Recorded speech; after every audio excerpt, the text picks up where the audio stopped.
बिस्मिल्लाहिर्रहमानिर्रहीम अस्सलाम वालेकुम रहमतुल्लाहि व बरकातुहू।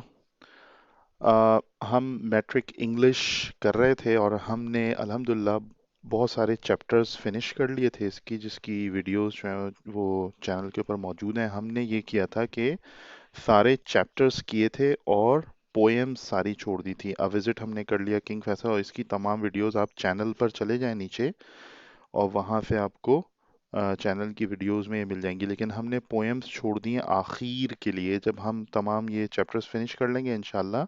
शॉपिंग भी हमने कर लिया था, तो फिर इसके बाद हम करेंगे सारी पोएम्स इंशाल्लाह। तो मैंने देखा कमेंट्स में बहुत सारी रिक्वेस्ट आई थी, तो आई थॉट के we should quickly start it. तो टुडे विल डू इंशाल्लाह चैप्टर 15 एन अफ्रीकन विलेज। तो ये है मौजूद ऑन पेज 60 पे चले जाएंगे बुक के ऊपर। तो ये है द एन अफ्रीकन विलेज। सही है बच्चों, आवाज आ रही है आपको? जी आ रही है। जी आ रही सही है। है, N African village. So will start from here. After Asia, Africa is the largest continent. After Asia मतलब एशिया के बाद। Africa is the largest continent, Africa है द लार्जेस्ट यानी कि सबसे बड़ा कॉन्टिनेंट, बर्रे आज़म। सही है। कॉन्टिनेंट किसको कहते हैं मैं नक्शा भी आपको दिखा दूं, मैंने अलग से खोल के रखा आप लोगों के लिए। तो बच्चों होता ये है, सॉरी, होता ये है कि ये जो है रीजन पूरा, ये रीजन पूरा एशिया का है।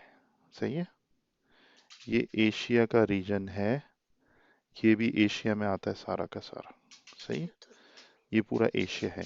ये पूरा जो कॉन्टिनेंट है, ये है कौन सा कॉन्टिनेंट? अफ्रीका का कॉन्टिनेंट। कौन सा कॉन्टिनेंट है भाई? ये पूरा जो कॉन्टिनेंट बना हुआ है ना, ये पूरा का पूरा अफ्रीकन कॉन्टिनेंट है। सही है, अफ्रीका। ये है अफ्रीका। तो ये नॉर्थ अफ्रीका इसको कहा जाता है, इस एरिया को एशिया कहा जाता है, लेकिन मिडल ईस्ट कहा जाता है, मिडल ईस्ट ऑफ एशिया। सही है। ये साउथ एशिया हम कहते हैं, ये पाकिस्तान मौजूद है। सही है, तो ये सारे कंट्रीज हैं। यहाँ पर जो बिलखुसूस बात हो रही है वो यहाँ पे नाइजीरियन विलेज के बारे में बात करेंगे, तो जब आएगी तो हम दोबारा खोल के यहाँ आ जाएंगे। तो ये आपको सिर्फ समझाने के लिए था। सही है। So Africa is the largest continent and it consists of more than 35 independent countries. It consists of, ये जो consist है ना लफ्ज, इसका मतलब है मुश्तमिल है, यानी कि ये मिलकर बनता है। It consists of यानी कि ये कॉन्टिनेंट, अफ्रीका का जो कॉन्टिनेंट है ये मुश्तमिल है ऑफ मोर देन 35, यानी कि मोर देन का मतलब 35 से ज्यादा, 35 से ज्यादा। मोर देन का मतलब 35 से ज्यादा। लेस देन 35 का क्या मतलब होगा? 35 से कम। कम। More than 35 independent countries. Independent ये होता है, इंडिपेंडेंट का ऑपोजिट होता है डिपेंडेंट। डिपेंडेंट का मतलब क्या होता है कि वो किसी के ऊपर इन्हिसार कर रहा है, किसी के ऊपर मतलब किसी के ऊपर अपने आप को मोहताज होके चल रहा है। इंडिपेंडेंट का होता है मतलब कि वो गैर मोहताज है। सही है, यानी कि आज़ाद है, यानी कि वो खुद इन्हिसार है, किसी पर इन्हिसार नहीं करता वो। सही है, यानी ये किसी का मुहताज नहीं है। मोहताज नहीं है, मतलब अपना इंडिपेंडेंट है कंट्री। सही है। It's northern part have had relations with Europe and Asia for many centuries. सही है। इट्स नॉर्दर्न पार्ट यानी इट्स का मतलब अफ्रीका का, अफ्रीका की बात हो रही है, तो अफ्रीका का जो नॉर्दर्न पार्ट्स हैं, इसके जो नॉर्थ के हिस्से हैं, हैव हैड रिलेशंस, उनके रहे हैं। रिलेशंस का मतलब ताल्लुकात, रिलेशंस का मतलब ताल्लुक। ताल्लुकात रहे हैं विद यूरोप, यूरोप के साथ उनके ताल्लुकात रहे हैं, एंड एशिया। दो दो की बात की इन्होंने, किसकी? यूरोप की और एशिया की। अब देखते हैं जाके पीछे क्या बात हो रही थी। अब यहाँ देखें, ये है आपका पूरा एफ सॉरी, ये है आपका एशिया, अफ्रीका। अफ्रीका के अंदर, अफ्रीका के अंदर आपको मैं यूरोप और एशिया दोनों दिखाता हूँ, दोनों दिखा देता हूँ आपको। देखें, यहाँ पर आपको दिखेगा ये पूरा का पूरा आपका है अफ्रीका। ये अफ्रीका का है नॉर्दर्न पार्ट, और इसके ताल्लुकात रहे हैं यूरोप। ये ऊपर जो एरिया है ना, ये सारा यूरोप है। और जो यहाँ इजिप्ट जो है ना, वो थोड़ा सा हिस्सा एशिया में भी जाता है। ये सिनाई का एरिया, बीच में सुएज कैनाल है। और इसके बाद का एरिया जो है ये आ, शामिल होता है एशिया में। तो ये सीरिया, इजराइल, लेबनान, जॉर्डन, ये सारे कंट्रीज यहाँ पर हैं, जिसमें हमेशा डिस्टरबेंस रहती है ना जेरूसलम की वजह से। तो वो एरियाज जो हैं वो हमेशा वो आते हैं एशिया के अंदर। सो ये पार्ट जो है ये है यूरोप। सही है, यूरोप देखें, इसके अंदर मेन कंट्रीज फ्रांस, स्पेन जो आजकल बहुत मसले कर रहा होता है तुर्की के साथ, बड़ा इसका फड्डा चलता रहता है। सही है, पोर्चुगल, जर्मनी। अब ये तुर्की जो है ना, ये ब्रिज है किसके दरमियान, एशिया और यूरोप के दरमियान ब्रिज है। तो ये यूरोपियन यूनियन में हमेशा शामिल होने की कोशिश करता है बेचारा तुर्की, लेकिन इनका अभी तक शामिल नहीं किया, पता नहीं फ्यूचर में करे नहीं। ये इस्तांबुल है, फ्यूचर बहुत पॉपुलर, कुस्तुनतुनिया या इसके ऊपर वाला है, उर्दू में कहते हैं। सही है। तो बेटा अब ये बात यहाँ पे खास ये है कि अगर आप मराकश में जाएं ना, मोरक्को, इस कंट्री में जाएं, या अल्जीरिया में जाएं, या तुनीसिया में जाएं, तो या आप इवन मोरितानिया के अंदर बहुत से लोगों से मैं मिला हूँ इन इन कंट्रीज के ना, इन ये अक्सर लोग फ्रेंच बोलते हैं, जो फ्रांस में बोली जाती है। फ्रांस की जबान क्या है, फ्रेंच। फ्रेंच। तो फ्रांस का पहले तसल्लुत रहा है, यहाँ पर कब्जा रहा है और अफ्रीका के ऊपर, तो इसलिए इनके ताल्लुकात बहुत अच्छे हैं, क्योंकि ये जबान भी एक ही बोलते हैं। यहाँ पे बहुत सारे लोग, पढ़े लिखे लोगों को तो लाजमी तौर पे फ्रेंच आनी चाहिए, स्कूलों में फ्रेंच पढ़ाई जाती है। समझ रहे हैं बात, जैसे हमारे यहाँ उर्दू इंग्लिश है ना, हमारे असल जबान तो उर्दू है ना, सब लोग उर्दू बोलते हैं पैदाइशी तौर पे पाकिस्तान में।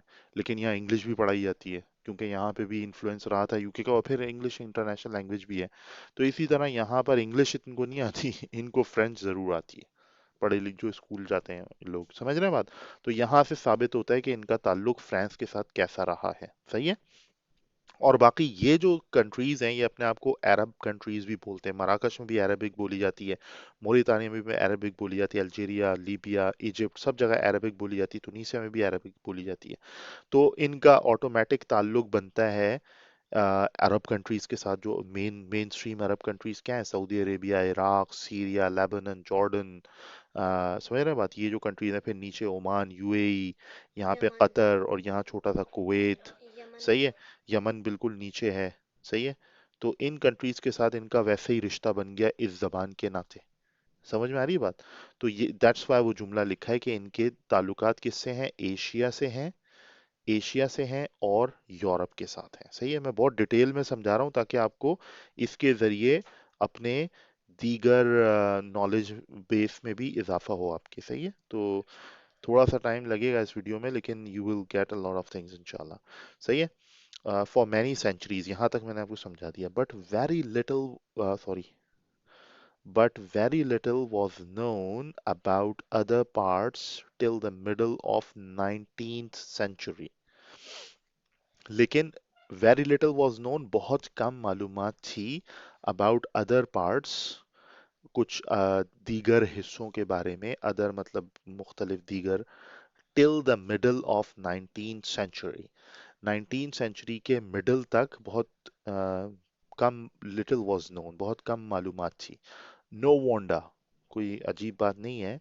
It was called the dark continent once. No wonder, कोई मतलब इसमें अजीब बात नहीं है कि इसको कहा जाता था डार्क कॉन्टिनेंट। डार्क कॉन्टिनेंट का मतलब सियाह या अंधेरे में, या मतलब डार्क कॉन्टिनेंट इसका नाम रखा था। सही है। वंस, कभी, किसी दौर में। सही है। The village life anywhere in the world is closely associated with agriculture। Village क्या होता है, गांव, देहात, कहते हैं ना देहात, अक्सर अखबार में आता है देही, सिंध देही, लिखा होता है ना कोटे में, सिंध देही। तो ये सिंध, कराची का, कराची सिंध का शहरी पार्ट है, तो अक्सर जॉब्स आती हैं तो उसमें लिखा होता है सिंध देही का इतनी सीट्स हैं, शहरी की कोई सीट नहीं होती कोटे में। सही है। तो वो द विलेज, तो देही का मतलब देहाती इलाका, जो कि शहरी ना हो। जैसे बड़े शहर है ना पाकिस्तान में, कराची, लाहौर, क्वेटा, पेशावर और मुल्तान और ब्ला ब्ला, बहुत सारे इस तरह के कंट्रीज हैं ना, सिटीज हैं ना इस तरह के। तो इसी तरह विलेजेस, इसके अलावा जो एरियाज होते हैं उसमें छोटे छोटे क्या होते हैं, गांव देहात होते हैं, गांव होते हैं या देहात बोल रहे हैं या गांव बोल रहे हैं। तो विलेज लाइफ उसको कहते हैं विलेज। विलेज विलेज की जिंदगी जो होती है anywhere in the world, anywhere in the world का मतलब क्या है, एनीवेयर मतलब कहीं भी, इन द वर्ल्ड मतलब दुनिया में कहीं भी, is closely associated with agriculture. Agriculture वो होती है बहुत क्लोजली एसोसिएटेड, बहुत करीब से उसका ताल्लुक होता है। एसोसिएटेड मतलब मुंसलिक होती है या कनेक्टेड होती है या उसके साथ जुड़ी हुई होती है। किसके साथ जुड़ी हुई होती है, एग्रीकल्चर के साथ, ज़राअत के साथ। एग्रीकल्चर उर्दू में क्या बोलते हैं, ज़राअत। हाँ। ज़राअत सही है। ज़राअत में क्या होता है कि बोना, ज़मीन में कुछ बोना, उससे अनाज उगाना और उसको उसके ज़रिए अपनी ज़रूरियात को पूरा करना। असल ज़रूरत अनाज की है तो वो ज़मीन में उगा के अपना अनाज भी ले लेते हैं और उसके ज़रिए दीगर चीज़ें भी खरीदते हैं ज़रूरत ज़िंदगी की, सही। So is a village in Nigeria, तो ऐसा ही था विलेज नाइजीरिया में। which is mainly an agricultural country, जो कि हकीकतन या मेनली जो है वो एक एग्रीकल्चरल यानी ज़रई मुल्क है। जैसे पाकिस्तान भी ज़्यादा किस चीज़ पे डिपेंड करता है अपनी इकोनॉमी के लिए, अपनी तमाम ज़रूरियात को पूरा करने के लिए किस पे डिपेंड करता है, एग्रीकल्चर पर डिपेंड करता है। किस पे करता है, agriculture. Pakistan is also an agricultural country. बोलो, Pakistan is also Pakistan an, is also Pakistan is an also Pakistan also is an agricultural country, सही है। Nigeria is the largest country of West Africa। West Africa इसको क्यों बोल रहे हैं, Nigeria जो है वो लार्जेस्ट कंट्री है, सबसे बड़ा मुल्क है किसका, वेस्ट अफ्रीका। अब दोबारा आ जाए मैप के अंदर और यहाँ आपको हम दिखा देते हैं कि वेस्ट क्या है। देखें, सबसे पहले तो ये समझ लें कि ये इसको कैसे समझा जाता है कि ईस्ट, चार डायरेक्शंस होती है ना, अप डाउन और राइट लेफ्ट। अब देखें ये एरो इधर जा रहा है ना, तो ई के रुख भी इसी तरफ जा रहे होते हैं, तो राइट वाला हो गया ई।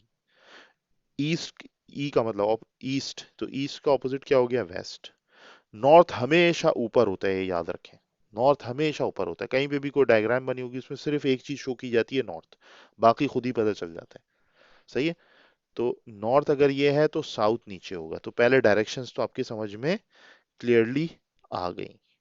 अब इसके बाद देखते हैं कि, अच्छा अगर ये गूगल मैप को थोड़ा सा उल्टा कर लें तो राइट पर आप एक चीज नोट करते हैं, ये निशान जो आता है इसमें जो रेड आ रहा है ना ऊपर वाला पोर्शन, ये नॉर्थ को रिप्रेजेंट कर रहा होता है, सही। तो इसमें भी देख लें, हर जगह मैप में नॉर्थ को जरूर निशानदेही की जाती है। इस पे अगर क्लिक करें तो ये फौरी तौर पर नॉर्थ ऊपर दिखा के बंद हो जाता है, सही है। तो नाइजीरिया आप देखें इसमें वेस्टर्न पार्ट, इसका ये वाला पार्ट जो हो गया, ये वेस्टर्न पार्ट हो गया, ये वाला पार्ट, सही है।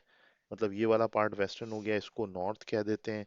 फिर इधर ईस्ट अफ्रीका हो जाता है और फिर ये वाला साउथ अफ्रीका हो जाता है, साउदर्न पार्ट ऑफ अफ्रीका, सही है। तो खैर ये इस तरह बताया गया। वैसे लिस्ट ऑफ कंट्रीज ये मैंने रफ मारा है निशान, आप लिस्ट अगर गूगल पे कर लें वेस्ट अफ्रीका तो उसमें आ जाएंगे कौन कौन से ममालिक हैं। तो उसमें ये जो अच्छा यहाँ पे दो कंट्रीज हैं जिसमें आपने कंफ्यूज नहीं होना, एक नाइजर है और दूसरा नाइजीरिया है। तो here we are talking about Nigeria, सही है, नाइजीरिया की बात हो रही है यहाँ पर। अच्छा तो ये किताब क्लेम कर रही है कि नाइजीरिया जो है वो लार्जेस्ट कंट्री है वेस्टर्न अफ्रीका का। तो इसको देख लेते हैं, एक और एप्लीकेशन है एंड्रॉयड के अंदर, उसका नाम है ट्रू वर्ल्ड मैप्स। तो ये वाली एप्लीकेशन पिक कर लेते हैं, इस एप्लीकेशन पे जाके देखते हैं कि नाइजर और नाइजीरिया का क्या सीन है। तो देखें नाइजर अगर हम क्लिक कर रहे हैं तो इसका एरिया कितना आ रहा है, देखने में सब हमें और भी बड़े मुल्क लग रहे हैं। नाइजीरिया को अगर हम देखें, नाइजर और माली, अब देखें अगर हम सिर्फ क्लियर ऑल करके सिर्फ क्लिक करते हैं, क्लियर ऑल, और हम जाते हैं नाइजीरिया को पिक करते हैं, तो नाइजीरिया का देखें इस एरिया कितना आ रहा है, क्या लिखा हुआ है, 923,768 किलोमीटर स्क्वायर। और यहाँ देखें लिखा है ये वेस्ट अफ्रीका के अंदर है। सही है, इसको अब कर देते हैं क्लियर ऑल। अब हम जाते हैं नाइजर में। नाइजर का एरिया देखें।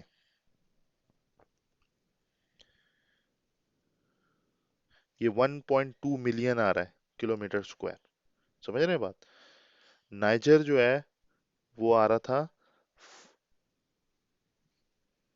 एक मिनट, माइल में हमने अगर चेंज किया तो डिफरेंट आ रहा है।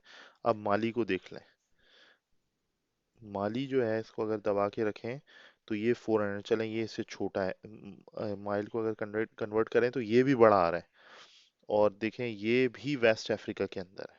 सही है। तो जाके अब देखते हैं कि what are they talking about. वापस चलते हैं बुक की तरफ। तो भाई ये बात, Nigeria is the largest country of western of West Africa and most thickly populated of all the African countries. सही है। अब ये पता नहीं किताब कब की लिखी हुई है। तो Nigeria is the largest country, इस जुमले का मतलब है largest country of West Africa. And से पहले पहले क्या लिखा है, Nigeria is the largest country of West Africa, कि नाइजीरिया जो है वो largest, one of the largest होता तो इसका मतलब होता कि बड़े मुल्कों में से एक है। यहां पे क्या कहा जा रहा है, इज द लार्जेस्ट है, सबसे बड़ा। लार्जेस्ट का मतलब सबसे बड़ा मुल्क है। ये नहीं लिखा वन ऑफ द लार्जेस्ट के बड़ों में से एक है, ये नहीं लिखा हुआ। लिखा हुआ है Nigeria is the largest country of West Africa, यानी कि वेस्ट अफ्रीका का सबसे बड़ा कंट्री। अब इसको यहां से भी साबित किया जा सकता है कि अगर हम विकिपीडिया पे चले जाएं और जाके सिंपली डबल चेक कर लें कि नाइजीरिया जो है उसका एरिया कितना है। नाइजीरिया का ये खुला हुआ है, ये इसका फ्लैग है नाइजीरिया का, गौर से देख लें भाई। दो ग्रीन है साइड पे और बीच में वाइट है। सही है। ये इनका सिंबल है, कोट ऑफ आर्म्स। सही है। Federal Republic of Nigeria, federal Republic of Nigeria इसका ऑफिशियल नेम है। सही। अच्छा आगे चलें ज़रा। ये इसकी लोकेशन है ग्लोब में। ये रही। नेशनल लैंग्वेज यहाँ योरूबा बोली जाती है। ऑफिशियल लैंग्वेज इंग्लिश है। अबूजा इसका कैपिटल है और लेगोस इसका लार्जेस्ट सिटी है। अब नीचे जाके इसकी पॉपुलेशन जल्दी से चेक कर लें तो यहाँ नज़र आ रहा है भाई पॉपुलेशन इसकी कितनी है, 923,000 समथिंग किलोमीटर स्क्वायर। जबकि साथ ही नाइजीरिया है जो 923,000 से definitely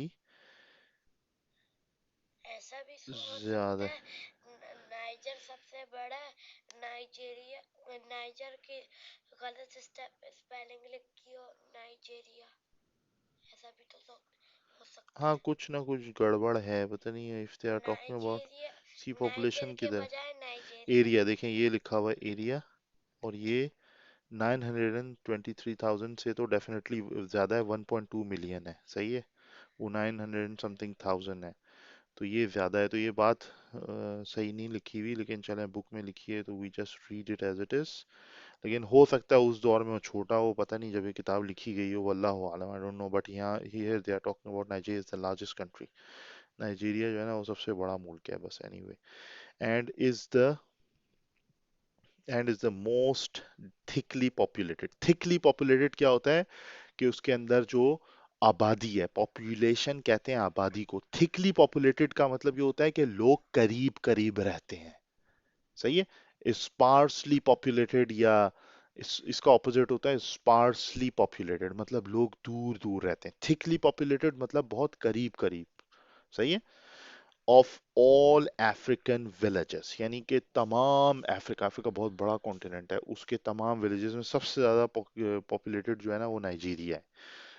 most of its inhabitants, inhabitants कहते हैं उसके बासी, उस मुल्क के बासी या उस मुल्क के रहने वाले। इनहेबिटेंट्स कहते हैं रहने वालों को, रिहायशियों को, रेजिडेंट्स को। सही है।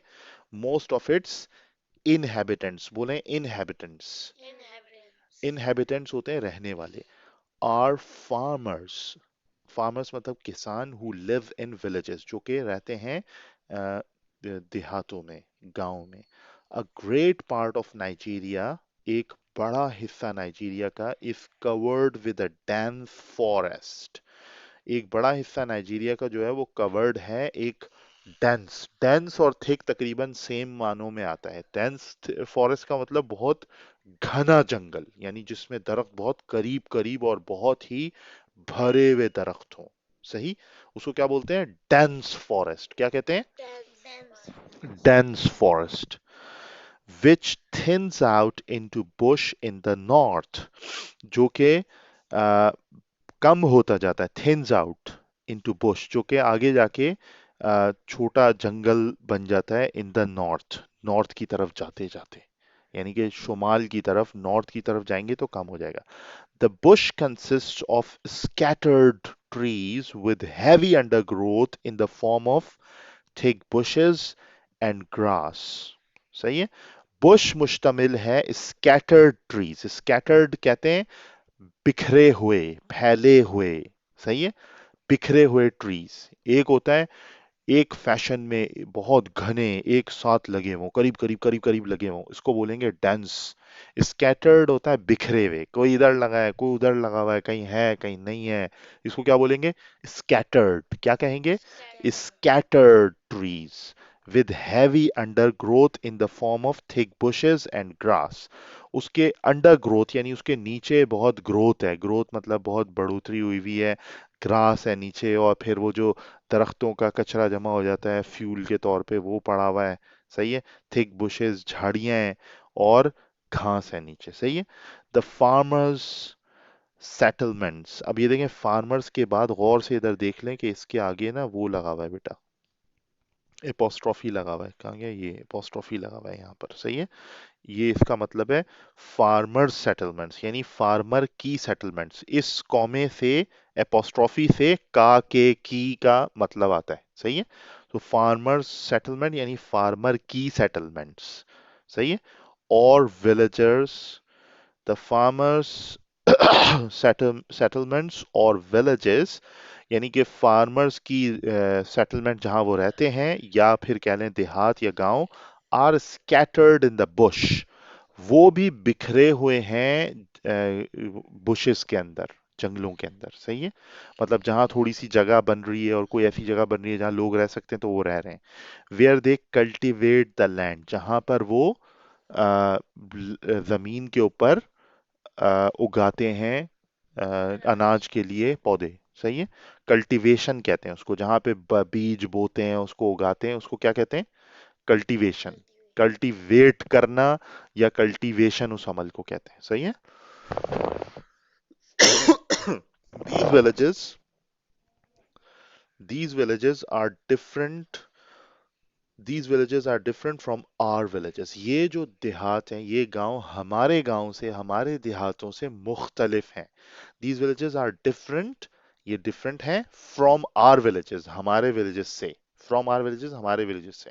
पूरा मतलब क्या हुआ? these villages are different from our villages, ये विलेजेस जो हैं हमारे विलेजेस से मुख्तलिफ हैं, ये देहात हमारे देहातों से मुख्तलिफ हैं। A Nigerian village may consist of a dozen to about 3 dozen huts। एक जो नाइजीरियन विलेज होता है, नाइजीरिया का जो विलेज होता है, वो हो सकता है, मे का लफ्ज आ गया ना, इसका मतलब हो गया कि हो सकता है, क्या मे कंसिस्ट ऑफ, हो सकता है, ऑफ अ डजन, यानी कि डजन का मतलब होता है 12। डजन अंडे लाते हैं ना, जैसे 12 टू अबाउट 3 डजन, यानी 12 से लेकर 3 × 12 क्या होता है? 36, यानी कि 12 से लेके 12 से लेके 36 तक हट्स होते हैं, डजन झुग्गियां होती हैं।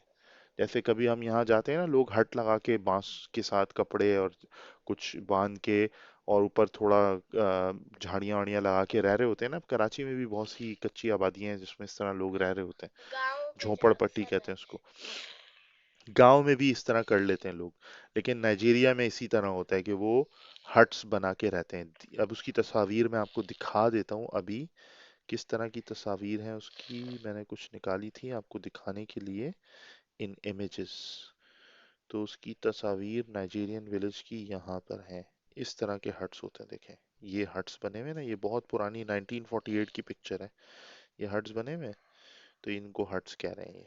ये सही है। पेड़ इधर नहीं है उधर। हाँ, ये पीछे देखो बुशेस का भी समा नजर आ रहा है।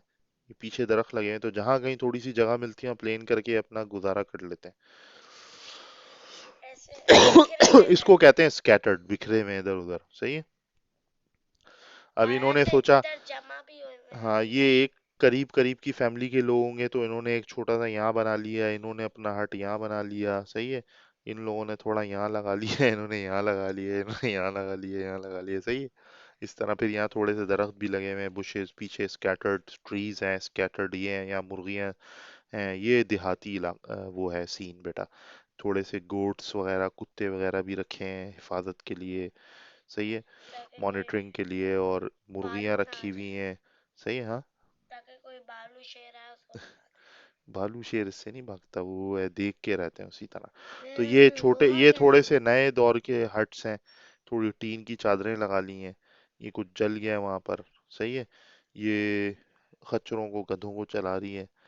और ये इनके रिहायशी हैं, इस तरह कोई मेला शेला लग रहा हो तो करीब आ रहे हैं इधर। सही है। तो ये समा है विलेज का। थोड़ा यहाँ गंद भी होता है, नए विलेजेस हैं ये, इस तरह के बच्चे हैं इनके। और ये कोई मेला लगा हुआ है यहाँ पर। ना रश सही है। है।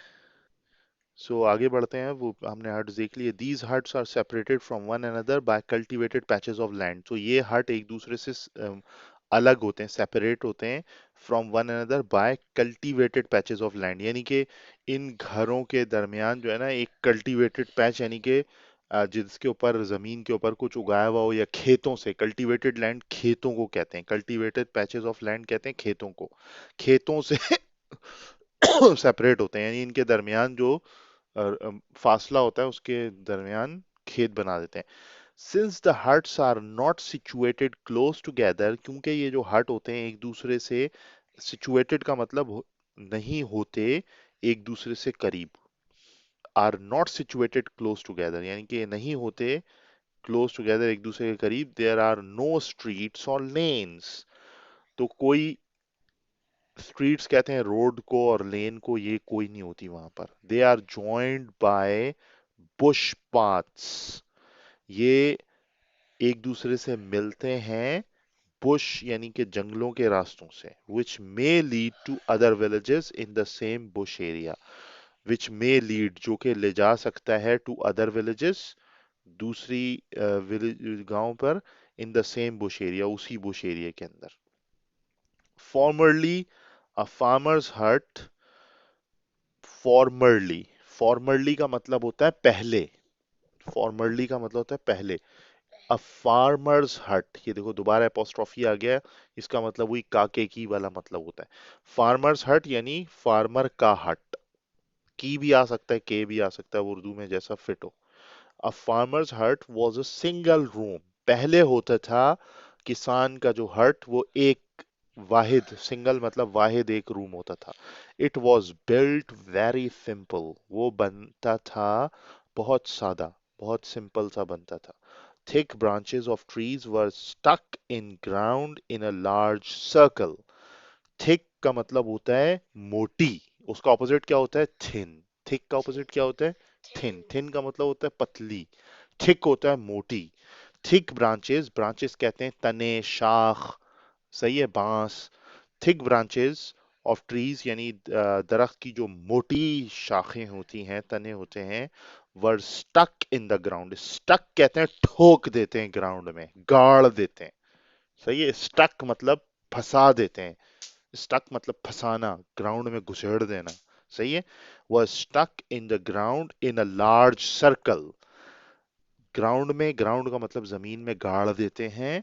इन अ लार्ज सर्कल, एक बड़े दायरे की शक्ल में। सही है। एक बड़े सर्कल को क्या बोलते हैं? दायरे। हाँ सही है, दायरे की शक्ल में। These branches were joined at the top and bound firmly together. ये जो ब्रांचेस हैं जो मैंने ऊपर बात की, कौन सी ब्रांचेस? Thick thick branches. भी। दीज ब्रांचेस वर ज्वाइंट, ये ज्वाइन की जाती हैं एट द टॉप, ऊपर ले जाके ज्वाइन की जाती हैं, and bound firmly together. Bound मतलब जोड़ दी जाती हैं। फर्मली का होता है मतलब मजबूत। मजबूत। फर्मली, बाउंड फर्मली टुगेदर, मजबूत बांध दी जाती हैं। सही है। Thus a cone shaped room was formed.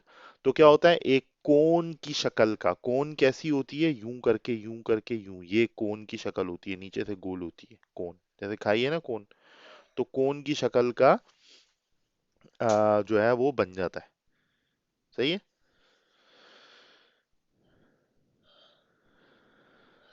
सही है। The spaces between the branches were filled up with straw.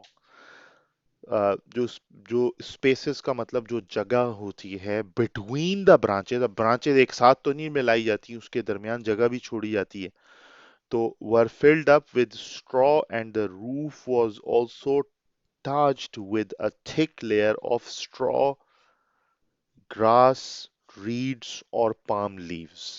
सही है।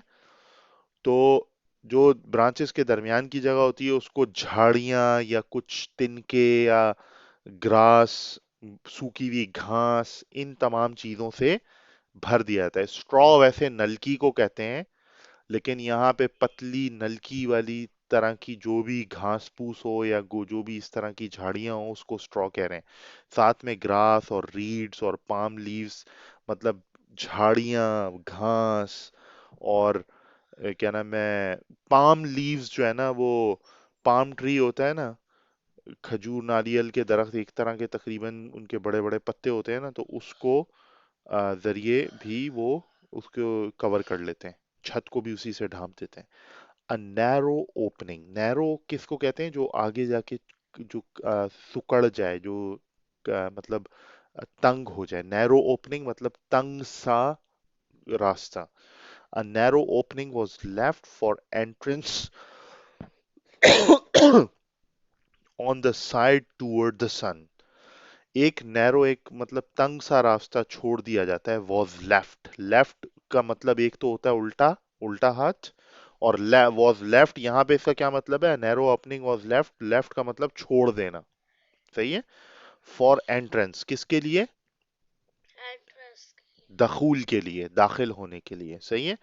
On the side towards the sun, यानी ये जानबूझ के पहले देखते हैं सन की मूवमेंट क्या है, देहात के लोग हैं, समझदार हैं, फिर भी वो देखते हैं सन का रास्ता क्या है, सूरज के रास्ते के हिसाब से वो एंट्रेंस छोड़ते हैं।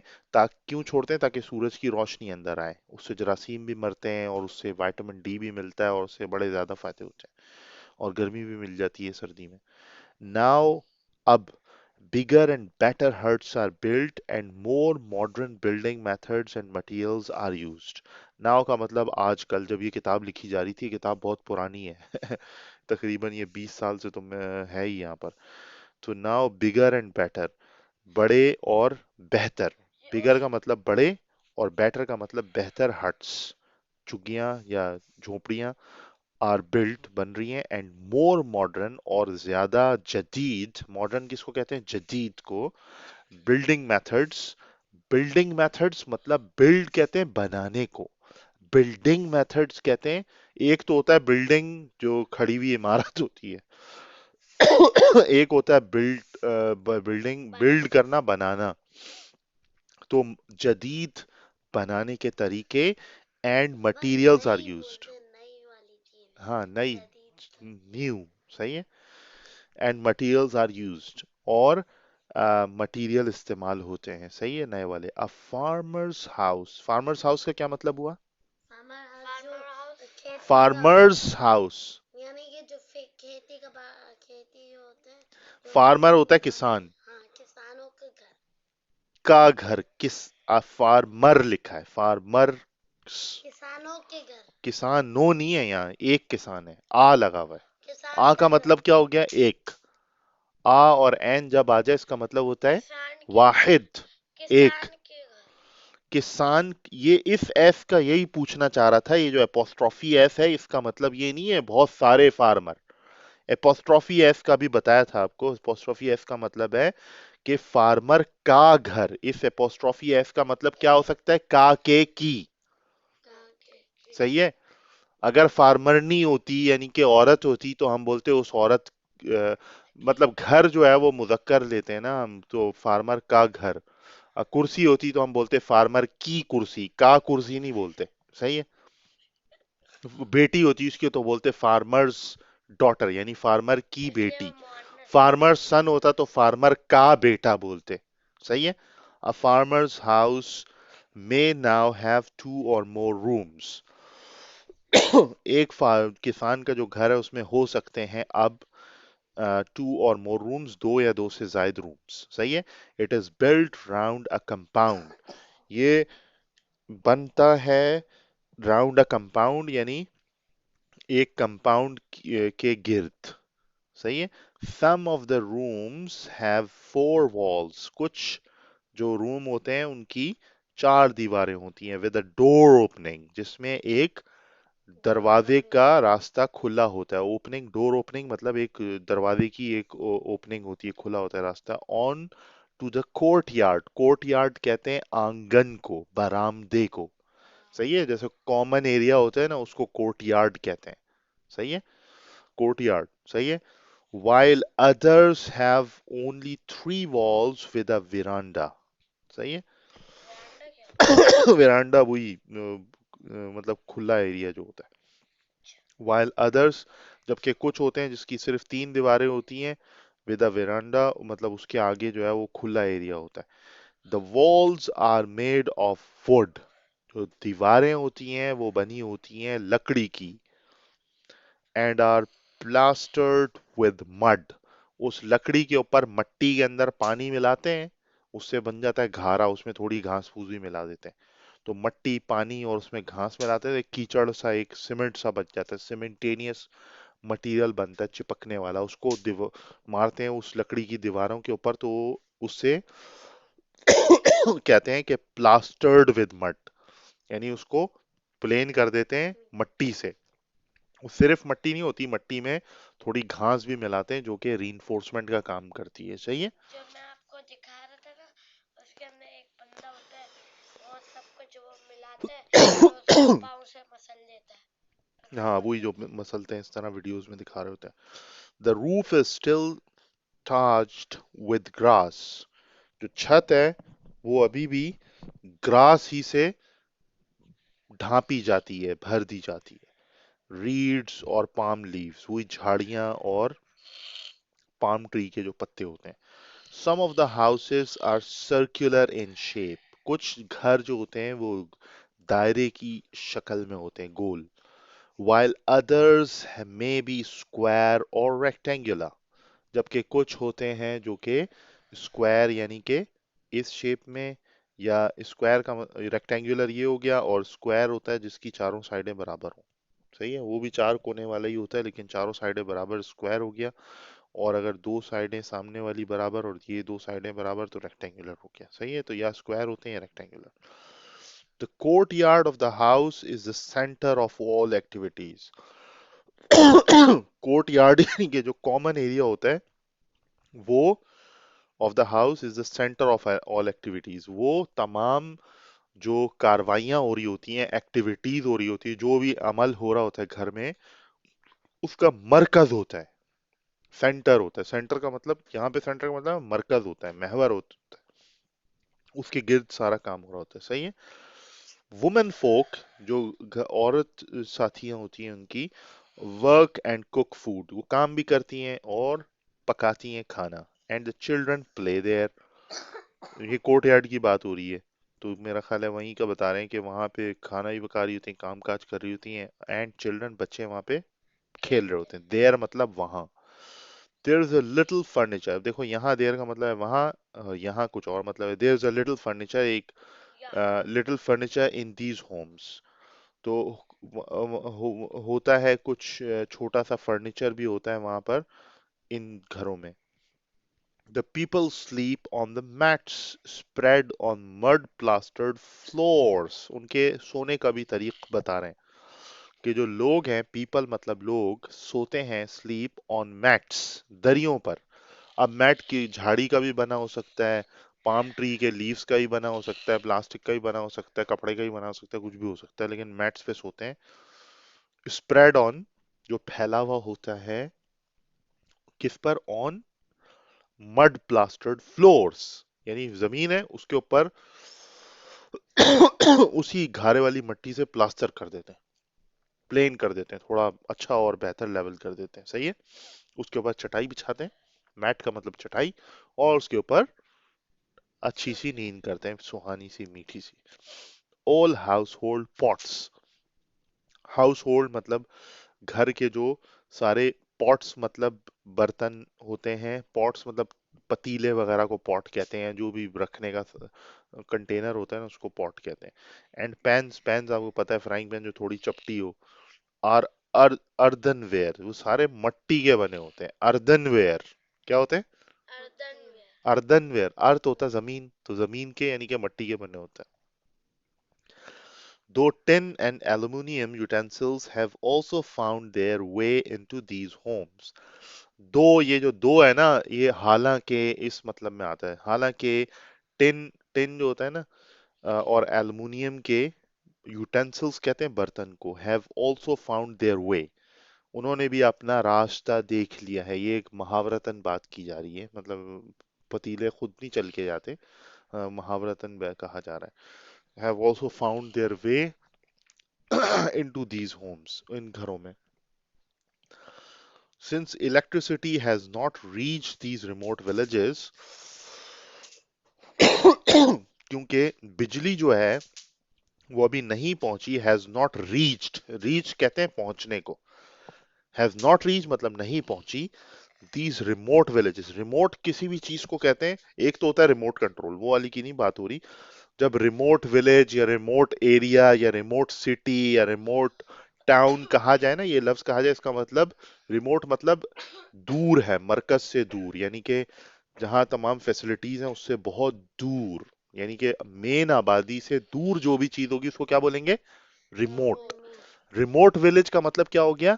मेन आबादी से दूर गांव, दूर गांव, मेन उसको क्या कहेंगे? Remote village. ये लफ्ज इंपॉर्टेंट है, याद रखना, remote village. Remote village. Since electricity has not reached these remote villages, the bush dwellers still use wood. जो बुश के dwellers हैं, जो जंगल के dwellers कहते हैं रिहायशी, ये dwellers भी इसी inhabitants की तरह ही हैं। bush dwellers still use, still मतलब अभी भी इस्तेमाल करते हैं wood for lightning, would, would यानी लकड़ी, फॉर लाइटिंग यानी कि रोशनी के लिए, एंड हीटिंग पर्पसेस, और एंड यहाँ पे हीटिंग लाइटिंग का पर्पस। मतलब जलाने का मतलब है।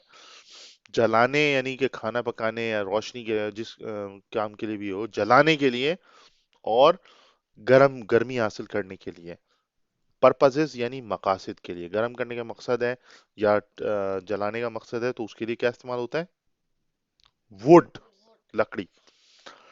A large pile of wood is lighted in the middle of the courtyard, which gives them light and protects them from the cold. A large pile का मतलब हो गया बड़ा कट्ठा। ऑफ वुड मतलब लकड़ी का बड़ा बड़ा कट्ठा, जो जो बहुत सारी लकड़ियां एक साथ जमा कर दो तो ग्रुप ऑफ, एक बहुत सारी लकड़ियां बन जाएगा ना, वो गट्ठा बन जाएगा, एक बंच बन जाएगा, उसको कहते हैं large pile, pile of would, लकड़ी का बड़ा गट्ठा। इज लाइटेड, अब देखो यहाँ लाइट लिखा है, इसका मतलब रोशन नहीं है, इसका मतलब है जलाना, जलाने से खुद रोशनी हो जाएगी। Is lighted in the middle of the court yard, यानी जलाया जाता है इन द मिडल, मिडल का मतलब मिडल मतलब बीच में, दरमियान में, दरम्यान। बीच में, of the courtyard, court yard के दरमियान में, विच गिव्स देम जो के देता है उनको, देम मतलब उनको, light Roshni, Roshni. And protects them from the cold, और बचाता है, प्रोटेक्ट मतलब हिफाजत करता हिफाजत है, करता है। फ्रॉम द कोल्ड यानी कि सर्दी ठंडक से। से, सर्दी से। मॉस्किटोज, अच्छा मच्छरों से भी बचाता है। एंड वाइल्ड बीस्ट्स, और जो जंगली दरिंदे होते हैं ना, बीस दरिंदों को कहते हैं, जंगली जानवरों को। रेन वाटर यानी बारिश का पानी इज स्टोर्ड, जमा किया जाता है, इन लार्ज पॉन्ड्स, बड़े बड़े तालाबों में, ड्यूरिंग द रेनी सीजन, यानी जब रेनी बारिश बरसात का मौसम होता है, ड्यूरिंग मतलब दौरान, रेनी सीजन के दौरान लार्ज पॉन्ड्स के अंदर स्टोर किया जाता है rain water, and is use for, और ये इस्तेमाल होता है फॉर ड्रिंकिंग, पीने के लिए, as well as for other needs, और एज वेल एज मतलब एज वेल एज जब भी लगता है इसका मतलब इसके साथ साथ और दीगर इस नीड्स यानी जरूरियात के लिए भी इस्तेमाल होता है। सही है। और क्या हो सकती है पीने के अलावा? धोना धुलाना और वॉशिंग और नहाना, ये वो बात, washing cloth etcetera. Close to the farmer's dwelling, farmers again वही आया, फार्मर की ड्वेलिंग, ड्वेलिंग कहते हैं रिहाइश, रहने की जगह, dwelling. This is my dwelling, यहाँ ये मेरी रिहाइश है, मैं यहाँ रहता हूँ। सही है। Close to farmer's dwelling is a patch of land, यानी क्लोज टू करीब, क्लोज मेरे, कम क्लोजर टू मी, मेरे करीब आ जाओ, या he lives very close to me, वो रहता है मेरे बहुत करीब, क्लोज टू मी मतलब मेरे बहुत करीब रहता है। अब क्लोज टू फार्मर्स ड्वेलिंग यानी फार्मर्स ड्वेलिंग के करीब, is a patch of land, है एक पैच मतलब एक टुकड़ा लैंड का, जमीन का, फॉर ग्रोइंग फूड, किस लिए? ग्रोइंग फूड, फूड ग्रो करने के लिए, अनाज ग्रो कर को पैदा करने के लिए, फॉर ग्रोइंग फूड क्रॉप्स यानी जो खाने की फसलें उसको ग्रो करने के लिए, विच इंक्लूड जिसमें शामिल हैं plantains, potatoes, yams, groundnuts and pepper, जिसमें मतलब मिर्चें और पोटैटो और मतलब इस तरह की सारी चीजें, सब्जियां, ग्राउंड नट्स, जो जो भी जमीन में उगा सकते हैं ना नट्स, वो इस तरह की चीजें उसमें शामिल हैं। यूजुअली आमतौर पर विमेन, अब ये देखो MEN है, MAN होता तो एक औरत होती, यूजुअली विमेन, इसको विमेन पढ़ेंगे, अगर ए होता तो वुमन पढ़ते, वुमन, विमेन, विमेन का मतलब है खवातीन, यानी कि बहुत सारी औरतें, आमतौर पर खवातीन look after the food crops, खवातीन जो है ना, ये लुक आफ्टर, ये एक साथ पढ़ा जाता है बेटा, गौर से देख लो, लुक आफ्टर का मतलब क्या होता है? ख्याल रखना, देखभाल करना। क्या होता है लुक आफ्टर का मतलब? देखभाल करना, ख्याल करना। Look after the food crops, ये ख्याल रखती हैं किसका? जो फूड क्रॉप्स होती हैं, जो खाने के लिए इस्तेमाल, जैसे भिंडी लगा दी, लौकी, तोरी, आलू, बैंगन, और स्वीट पोटैटोज, ब्ला ब्ला। वाइल मैन, अब ये देखो MEN है, MEN क्या होता है? ज्यादा, एक से ज्यादा। MAN क्या होता है? वाहिद, एक। While man tend the cash crops, वो ज्यादा अपना झुकाव रखते हैं किसकी तरफ? कैश क्रॉप्स की तरफ। कैश क्रॉप्स किसको कहते हैं? जिसको बेच के वो माल कमाए, पैसा कमाए, like oil palms and cocoa trees. सही है। यानी ऑयल पाम्स मतलब कोई भी ऐसे बीज लगाते हैं पाम ट्रीज जिसमें से तेल निकाल सकें, नारियल, बला बला, उसमें से भी तेल निकलता है। और कोकोआ, कोको हम सब जानते ही हैं, चॉकलेट वगैरह जिससे बनती है। The fruit of oil palm is boiled and pressed, जो फल निकलता है ऑयल पाम में से उसको पहले बॉयल करते हैं यानी खौलाते हैं, और फिर उसको प्रेस मतलब निचोड़ते हैं, दबाते हैं। इट गिव्स ऑयल, ये देता है oil, which is filled in drums and is exported to other countries. Which is filled in drums, जिसे भरा जाता है ड्रम्स में, एंड इज एक्सपोर्टेड, एक्सपोर्टेड का मतलब क्या होता है? एक्सपोर्ट मतलब बाहर भेज देते हैं, मुल्क से बाहर भेज देते हैं, अदर कंट्रीज यानी दूसरे कंट्रीज की तरफ। एक होता है दरामद यानी कि इंपोर्ट करना, एक्सपोर्ट कहता है बरामद करना। क्या होता है? जो मुल्क भी एक्सपोर्ट करता है वो ज्यादा अमीर, वो ज्यादा उस खुशहाली में होता है। एक्सपोर्ट करने से आपको जर मुबादला मिलता है, फॉरेन करेंसी मिलती है, आपको माल मिलता है, आपकी खुशहाली आती है, पैसा आता है, ये वो बोला अल्लाह के हुक्म से। सही। सिमिलरली ये वर्ड बेटा जब भी लगे ना, इसका मतलब होता है इसी तरह, यानी कि ऊपर से कनेक्ट कर रहा है, जैसे ऊपर बात की है इसी तरह। द फ्रूट ऑफ कोकोआ, यानी अभी उसने ऑयल पाम्स की बात की थी, फ्रूट की, ऑयल पाम के।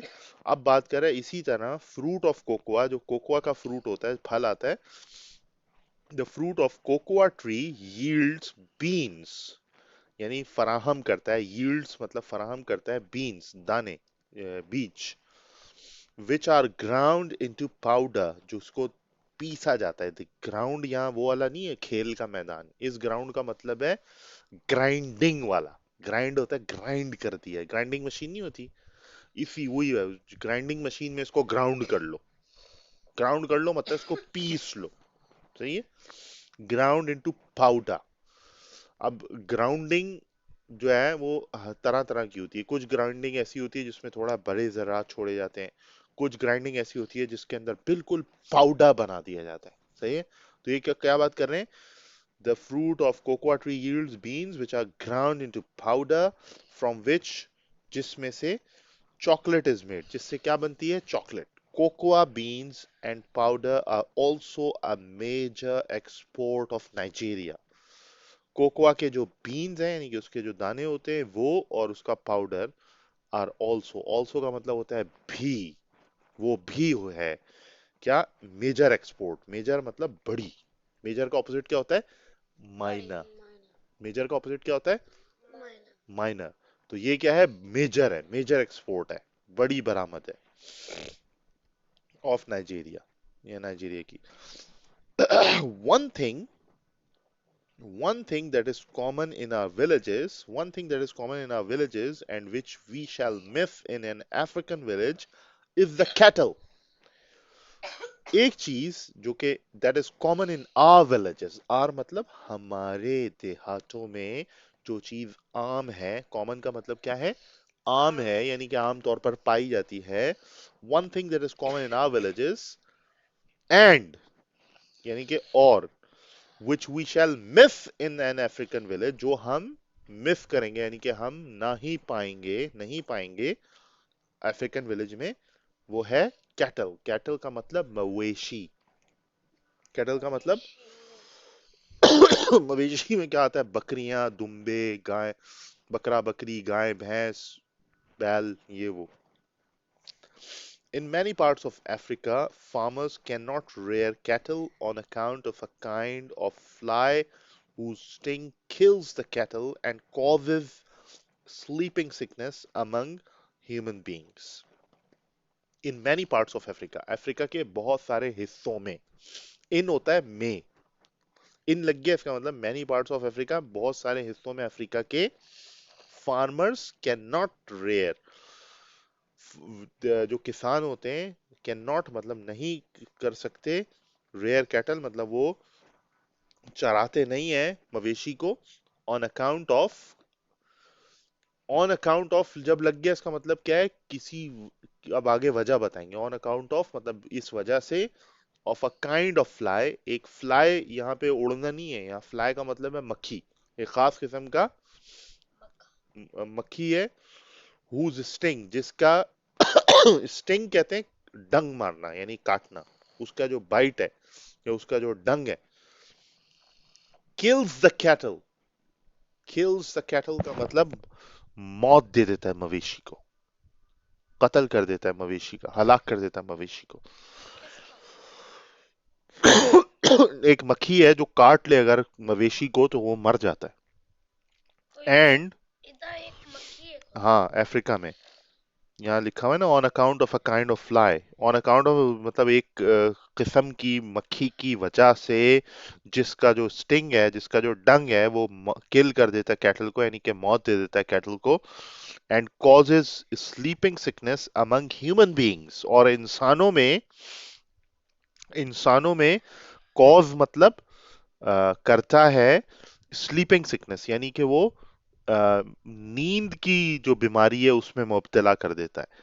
इन द एब्सेंस ऑफ कैटल यानी कि मवेशी की गैर मौजूदगी में, इन द एब्सेंस, एब्सेंस होता है गैर मौजूदगी, in the absence of cattle, cattle की गैर मौजूदगी में, the farmer has to plough the fields with his hands, यानी कैटल तो नहीं, हमारे यहाँ क्या होता है, बैल के पीछे जो है ना वो बहुत बड़ा प्लाव लगाते हैं और उससे जो है ना प्लाइंग करते हैं, है ना, जैसे हमने पहले पढ़ा था ना, एक वीडियो में हमने बनाई थी, उसमें हमने पूरा पढ़ा था कि किस तरह प्लाव किया जाता है यानी कि हल चलाया जाता है जमीन के अंदर।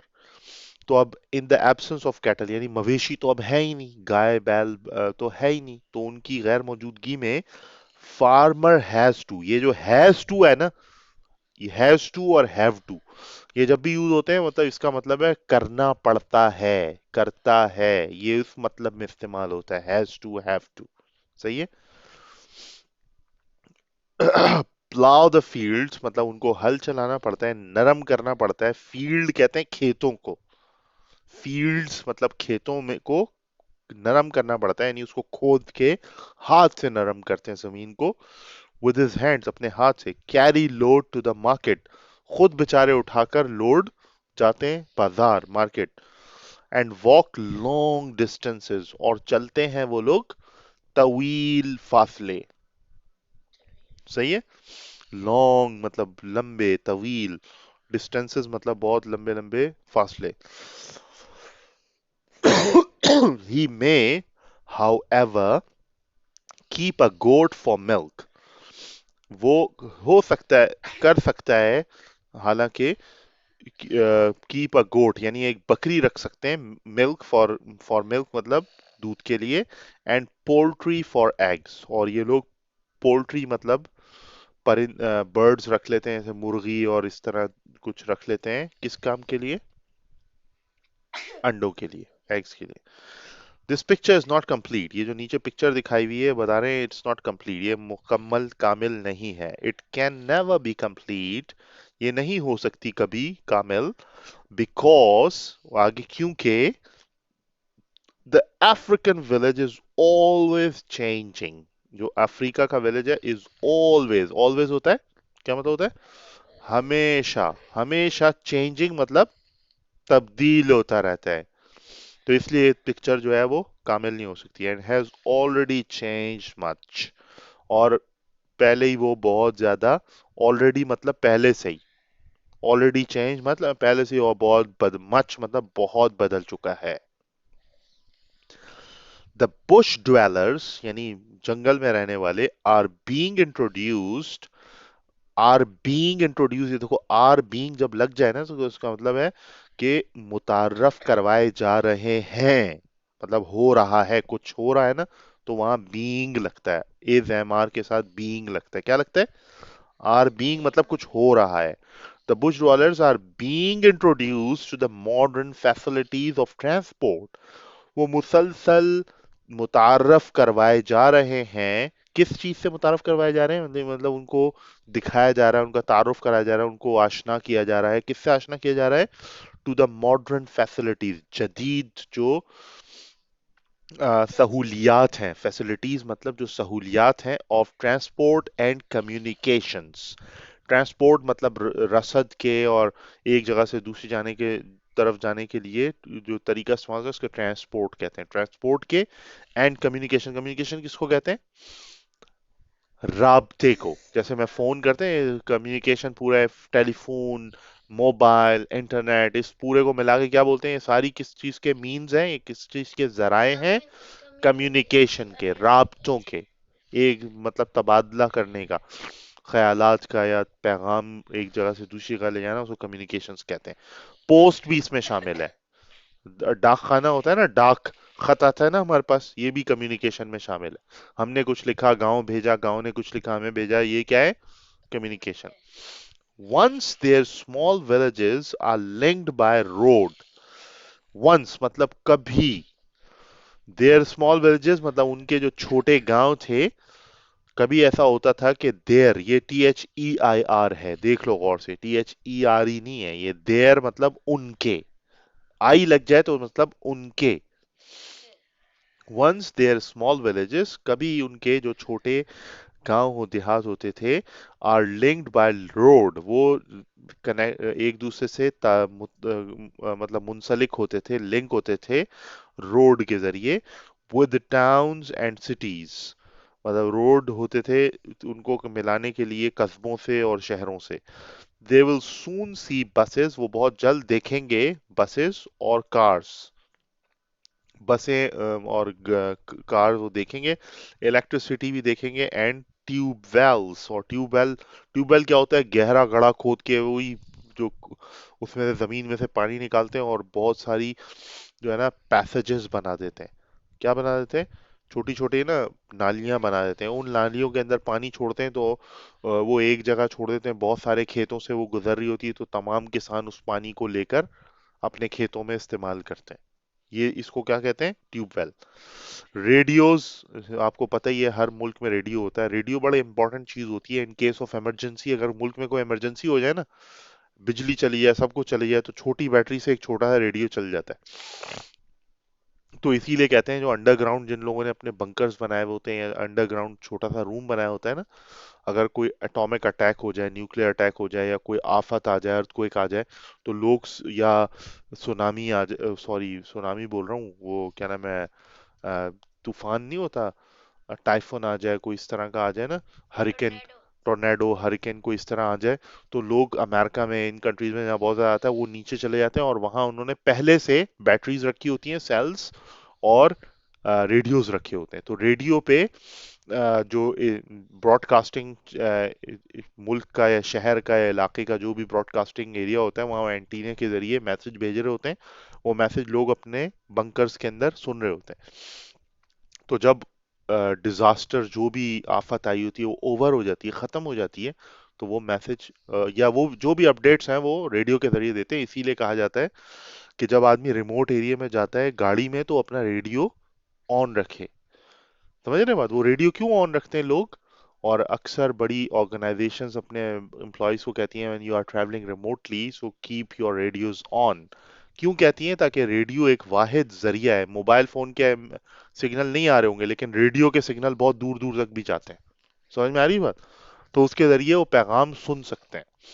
कोई भी मुल्की या एडमिनिस्ट्रेटिव पैगाम है इलाके की इंतजामिया का, वो सुन सकते हैं वहां पर। समझ रहे हैं बात? इसलिए रेडियो बहुत इंपॉर्टेंट डिवाइस है, हालांकि हमारी आम जिंदगी में तो इस्तेमाल नहीं होता। आपने मुझे दिया है। हाँ, लेकिन अचानक से इसीलिए दिया है कि आप उसको संभाल के रखें, और कभी इमरजेंसी होती है तो you only have one mean of receiving the communication, या कोई भी पैगाम हासिल करने के लिए जो इकदाम करने वाले इदारे हैं, उनसे हमें पैगाम मिलेगा सिर्फ रेडियो के जरिए। क्योंकि बिजली तो चली जाती है अचानक से, बिजली चली गई, कंप्यूटर इंटरनेट सब बंद हो गया, मोबाइल बैटरी खत्म हो गई, गया खत्म। हो बैटरी सकता है तो मोबाइल नहीं के है। एंटीने गिर गए तो वो भी खत्म।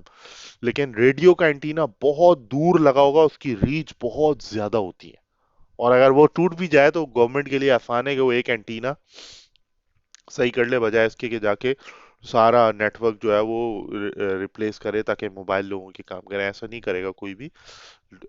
इन केस ऑफ इमरजेंसी कौन सा तरीक कम्युनिकेशन का ज्यादा इस्तेमाल होता है? रेडियो। तो रेडियो और ज्यादा इंपॉर्टेंट है। मैंने बहुत बोल दिया इसके ऊपर। टेलीविजन आप सबको पता है क्या है? schools and hospitals coming to their villages। School और अ, अस्पताल भी आ रहे हैं उनके विलेजेस में। सही है। तो अल्हम्दुलिल्लाह ये हमारा फिनिश हो गया है। मैंने बहुत टाइम ले लिया इसके अंदर, लेकिन मुझे उम्मीद है कि ये जो टाइम है ये ज़ाया नहीं हुआ होगा, बहुत मुफीद होगा। हमने एक वीडियो भी बनाई है अफ्रीका के ऊपर। अगर बहुत ज़्यादा कोई इंटरेस्टेड है अफ्रीका के लिए, तो हमारे चैनल पे जाके अफ्रीका के मैप्स के अंदर हमने एक अफ्रीका के मैप पूरा वीडियो बनाई है, 5-6, वो देख लें। और इसके अलावा यहाँ पे कुछ ईडीएम्स हैं, वो मैं दिखाना चाह रहा था। बाकी एक और वेबसाइट है, वो मैं कोशिश करूंगा कुछ अरसे बाद वो डिस्क्रिप्शन को अपडेट करके वहाँ लिंक डाल दूं, आदम जी कॉलेजिएट का। आदम जी कॉलेजिएट के ऊपर सारे इसके क्वेश्चन के आंसर्स मौजूद हैं, तो अब मैं उस पर डिस्कशन करना फजूल है, वो उनके पेज से उठा लें। बस ये बताना चाह रहा था, टू शेड क्रोकोडाइल टेयर्स, इसका मतलब क्या है? To weep इनसिंसियरली।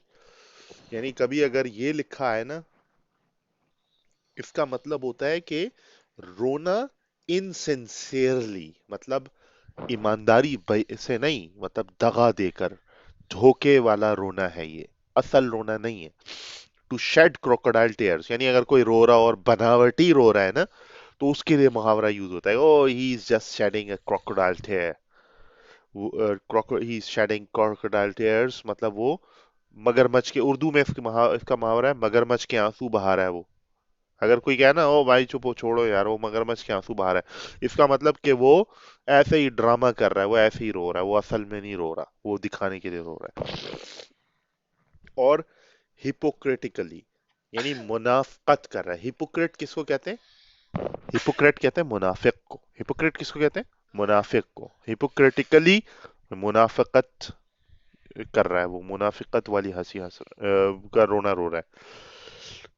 इसकी एग्जाम्पल क्या दी हुई है? Don't be deceived by that that beggars crying. अब देखो अगेन अपोस्ट्रोफी ऐसा है, उस भिखारी के रोने पे डिसीव नहीं हो, धोखा नहीं खाओ। डोंट बी डिसीव, धोखा नहीं खाओ बाय बेगर्स क्राइंग, उसकी भिखारी के रोने पर। कौन दे सा? आर ओनली क्रोकोडाइल टेयर्स, ये सिर्फ मगरमच्छ के आंसू हैं, यानी कि धोखे, जाली आंसू हैं, यानी कि झूठे कौन आंसू से करी? हैं। बेटा यहाँ पे लिखा है एग्जाम्पल, एग्जाम्पल का मतलब मिसाल, एक मिसाली जुमला बता रहे हैं। वो कह रहा है डोंट बी डिसीव्ड, इससे धोखा नहीं खाओ, इस भिखारी के आंसुओं से धोखा नहीं खाओ, ये सिर्फ मगरमच्छ के आंसू बहा रहा है। इसका उर्दू में मतलब ये है। उर्दू में भी ये मुहावरा है, मगरमच्छ के आंसू बहाना, यानी कि धोखे झूठे आंसू बहाना। सही है? समझ में आ गया? टू शेड क्रोकोडाइल टेयर्स का मतलब क्या है? झूठ मूठ का रोना, यानी कि धोखे वाला रोना, यानी कि दगाबाजी वाला रोना, यानी कि मुनाफकत वाला रोना, यानी कि नकली रोना। समझ में आ गई? और कुछ एक्सप्लेनेशन दूं? समझ में आ गई? ऐसा बनाए ये बना। सही। To feel like a fish out of water. अब देखो, मछली को जैसे ही पानी से निकालते हैं तो देखा है वो कैसे फड़कती है, फड़ फड़ फड़ फड़ फड़कती है, यूं उछलती है, यूं उछलती है। और अक्सर ऐसा होता है, वो फिशिंग जो भी रॉड से पकड़ा होता है, वो खुश हो रहा होता है, वो मछली आ गई, मछली उछल, वो फड़क के वापस पानी में चली जाती है। अक्सर बोट में भी ले आओ ना मछली, तो वो वहां से भी कूद के बाहर चली जाती है। इतना जबरदस्त और इतना पागलों की तरह फड़कती है मछली। समझ रहे हैं बात? तो इसका मतलब क्या है? To feel out of place. ये मतलब एक और मुहावरा लिख दिया उन्होंने, to feel out of place. To feel out of place का मतलब अपनी जगह पे ना टिकना। समझ रहे हैं बात? To feel like fish out of water, यानी कि मैं पागल हो रहा हूँ यार, मैं परेशान हो रहा हूँ, यानी कि इतना तलमला रहा है बंदा, तो उसको कह रहे हैं वो is like fish out of water, he is behaving like fish out of water. ये ऐसा बर्ताव कर रहा है जैसे मछली पानी से बाहर आ गई है, तलमला रहा है, उछल रहा है, कूद रहा है। समझ रहे हो बात? तो अब इसकी मिसाल देखो। I was the only one who spoke English and felt like a fish out of water in that group. सही है?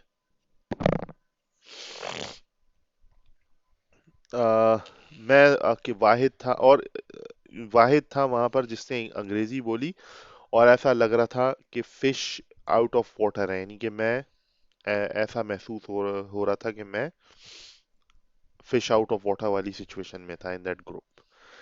Being the only educated man in the village, I feel out of place there.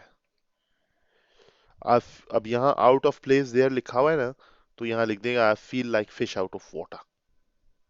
सही है? ये इसकी exercise हो गई। To nip in the bud. To nip into the bud, in the bud, to stop an evil in the early stages. Bad behavior in children must be nipped in the bud. सही है? Nib in the बड का मतलब होता है कि पहले ही उसको ठोक दो, मतलब पहले से ही उसको रोक दो। सही है? बैड बिहेवियर, बुरी आदत, इन चिल्ड्रन मतलब बच्चों के अंदर जो होती है, मस्ट बी निब्ड, जरूर निब्ड इन द बड, यानी जरूर इस बुराई को रोकना चाहिए अपनी शुरुआत में, अपने इब्तिदा में। सही है? The plot to overthrow the government was detected, यानी प्लॉट, प्लॉट यहाँ पे प्लॉट का बड़ा वसी मतलब है। इसका मतलब है प्लान जो होता है ना, पूरा जो बनाते हैं, उसको कहते हैं दे हैव प्लॉट। जैसे टर्की के लिए नहीं किया था, एक प्लॉट किया था अंदर फौज ने मिलके एक पूरे ग्रोह के साथ उर्दोगान की गवर्नमेंट को गिराने के लिए, तो that was a plot. The plot to overthrow the government was detected. Detected मतलब सुराग मिल गया उसका, वो पता चला लिया गया। एंड क्रश्ड, और उसको दबा दिया गया, before it could be realised. किसको मतलब? और जो है। यार दुकान का ही लिखा है, तो वैसे ही लिखा है, तो किताब उससे पहले की लिखी हुई है। And crush before it could be realised. अब ये आपकी एक्सरसाइज है कि निब इनटू बड, इनके इसके nip, to nip in the bud इसके अंदर फिट करना है। To turn over a new leaf, to reform, to behave better. To turn over a new leaf का मतलब ये है कि आप बेहतर बर्ताव शुरू कर दें। तो उसको कहते हैं turn over a new leaf. बहुत हो गया यहाँ तक, बहुत लंबी हो गई वीडियो, लेकिन अल्लाह का शुक्र है बहुत मुफीद थी। और इंशाल्लाह मजीद चैप्टर्स भी इसके करेंगे आइंदा आने वाली वीडियोस में। जज़ाकल्लाहु खैरन कसीरन। सब्सक्राइब अस्सलामु कर अलैकुम देना। वरहमतुल्लाहि वबरकातुहू। अच्छा हाँ, सब्सक्राइब कर लीजिएगा चैनल, ताकि आपको ये पूरे इसके चैप्टर्स और और इस तरह की एजुकेशनल कमेंट में भी वीडियोस कुछ बताना। मैंने कमेंट जरूर कीजिएगा, ताकि पता चले आपको कैसा लगा। हो और सकता है आप लाइक बोले भी बड़ी लंबी हो गई। कीजिएगा और व्यूज भी बढ़ाइए। हाँ सही है, बहुत और शुक्रिया। आप देखना भी जाना। हाँ जज़ाकल्लाहु खैरन। अस्सलाम वालेकुम।